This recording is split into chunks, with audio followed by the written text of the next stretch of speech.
নতুন জামাই আপ্যায়নে নতুন পিঠা, সুন্দরী পাটিসাপটা পিঠা। শীত মানেই পিঠাপুলির উৎসব, বিয়ের অনুষ্ঠান বা অন্যান্য আনন্দ অনুষ্ঠান হয়ে থাকে।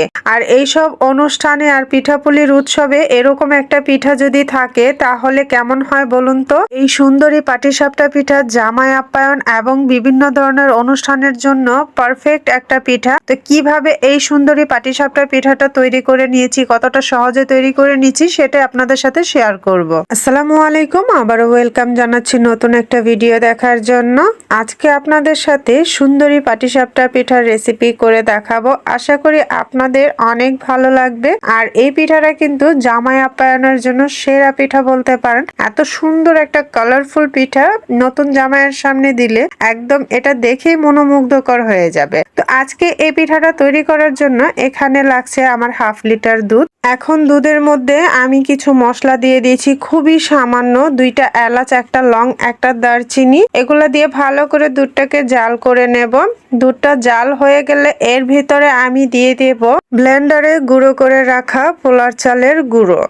তো আমি এটা পোলার চালের গুঁড়োই নিয়েছি, আপনারা চাইলে কিন্তু এমনিতেও শুকনো চালের গুঁড়োটাও ব্যবহার করতে পারেন। তো আমি পোলার চালটা নিয়েছি, এতে করে সুগন্ধির গ্রানটা বেশি আসবে। তো এখানে আমি নিয়ে নিয়েছি মাঝারি চামচের 2.5 চামচের মতো চালের গুঁড়ো। এটাই যথেষ্ট, যদি পরে প্রয়োজন হয় আরো দিব।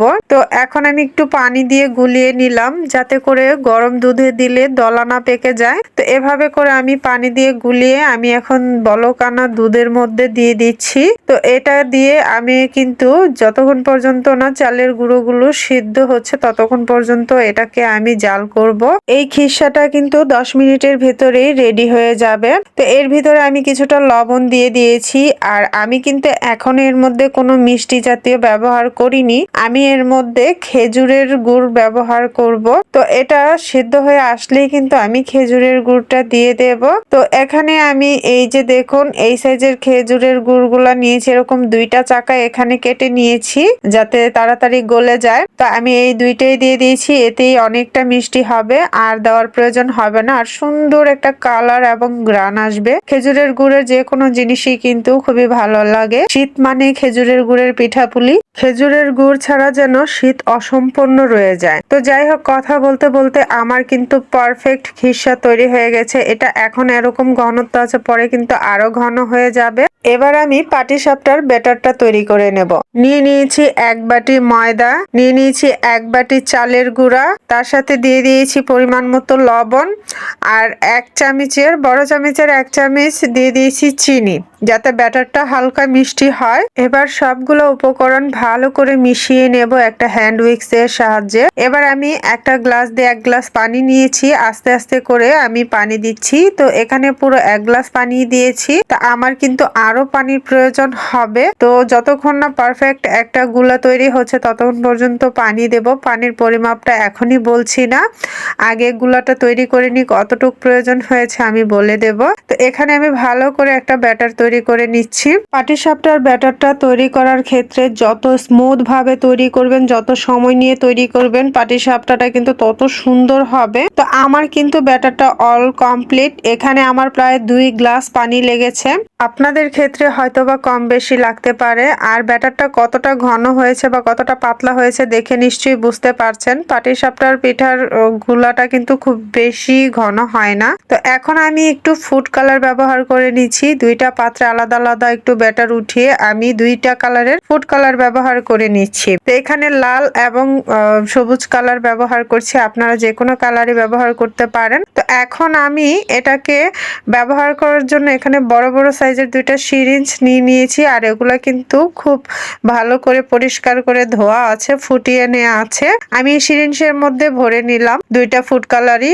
আর আমি একটা ফ্রাই প্যান বসিয়ে দিয়ে এর মধ্যে একটু তেল ব্রাশ করে নিয়েছি পরিষ্কার একটা কাপড় দিয়ে। এবার পাটিসাপটাটা তৈরি করার জন্য দেখিয়ে দিচ্ছি কিভাবে তৈরি করবেন এরকম সুন্দর একটা পাটিসাপটা। তো এরকম সিরিঞ্জ দিয়ে আস্তে আস্তে চাপ দিয়ে দিয়ে ফেলতে হবে। যে জায়গায় একটু বেশি চাপ লেগে যাচ্ছে, বেশি করে পড়ে যাচ্ছে, ওটা কোনো সমস্যা নয়। তো কালারিং গুলা দেওয়া হয়ে গেলে এর উপরে সাদা ব্যাটার দিয়ে এইভাবে পাটিসাপটার একটা রুটি তৈরি করে নিতে হবে। একটু হালকা ঘুরিয়ে ঘুরিয়ে, খুব বড় করতে হবে না, মাঝারি সাইজের তৈরি করতে হলে এরকম ছোট রাখলেই হবে। আর এটা একটু আঁকা বাঁকা রয়েছে, সেটা কোনো সমস্যা নেই, কারণ এটাকে রোল করার পরে ওগুলার দেখা যায় না। তো এখন আমি খিসাটা দিয়ে দিচ্ছি, আর খিসাটা দেখুন কত সুন্দর গাঢ়, পারফেক্ট গাঢ়ত্বে তৈরি হয়ে মানে পরিণত হয়েছে। তো এখন আমি এটাকে আস্তে আস্তে উল্টে দিচ্ছি। দেখুন কতটা সুন্দর দেখা যাচ্ছে, মানে পিঠাটা কি বলবো, এতটা সুন্দর দেখা যাচ্ছে যে আমি মানে মুগ্ধ হয়ে যাচ্ছি পিঠার প্রতি। আর এই সুন্দরী পাটিসাপটা পিঠাটা কিন্তু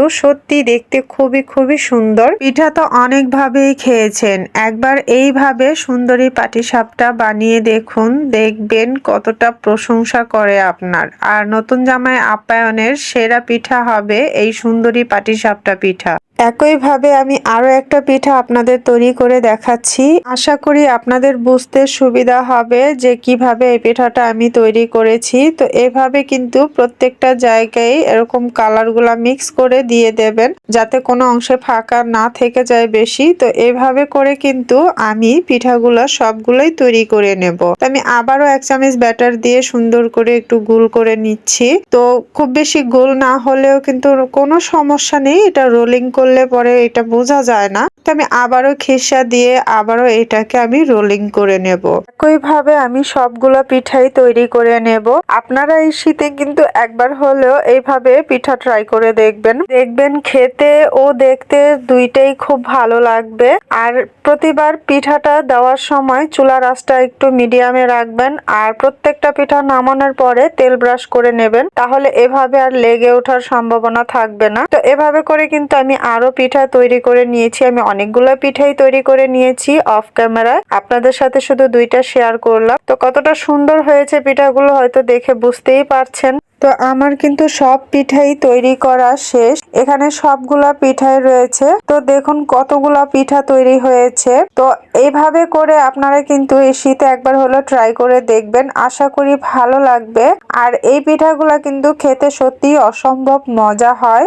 আর এই সুন্দর পিঠাগুলো তৈরি করতে খুব বেশি কিন্তু খরচও হয় না, খুব বেশি সময়ও লাগে না। তো আজকের এই পিঠাগুলো যদি আপনাদের ভালো লাগে অবশ্যই লাইক, কমেন্ট, শেয়ার করে যাবেন। আর যদি খুবই বেশি ভালো লাগে আমার ছোট্ট পরিবারের সদস্য হয়ে পাশে থেকে যাবে। এবার আমি একটা পিঠা আপনাদের ভেঙে দেখাচ্ছি, ভিতরটা কত সুন্দর এবং সফট হয়েছে পিঠাগুলো, দেখুন কতটা সুন্দর হয়েছে। তো এইভাবে করে কিন্তু এই পিঠাগুলো একবার হলো ট্রাই করবে। তো আজকের মতো এই পর্যন্তই পিঠাপুলির আয়োজনে। তো আবারও আমি অন্য নতুন ধরনের কোনো পিঠাপুলির আয়োজন নিয়ে আবারও চলে আসব কোনো একদিন। ততক্ষণ পর্যন্ত সবাই ভালো থাকবেন, সুস্থ থাকবেন, নিজের খেয়াল রাখবেন। আর এরকম ভিডিও পেতে অবশ্যই চ্যানেলটি সাবস্ক্রাইব করে বেল আইকন অন করে রাখবেন, তাহলে ভিডিও ছাড়ার সাথে সাথেই নোটিফিকেশন পেয়ে যাবেন। আল্লাহ হাফেজ, আসসালামু আলাইকুম।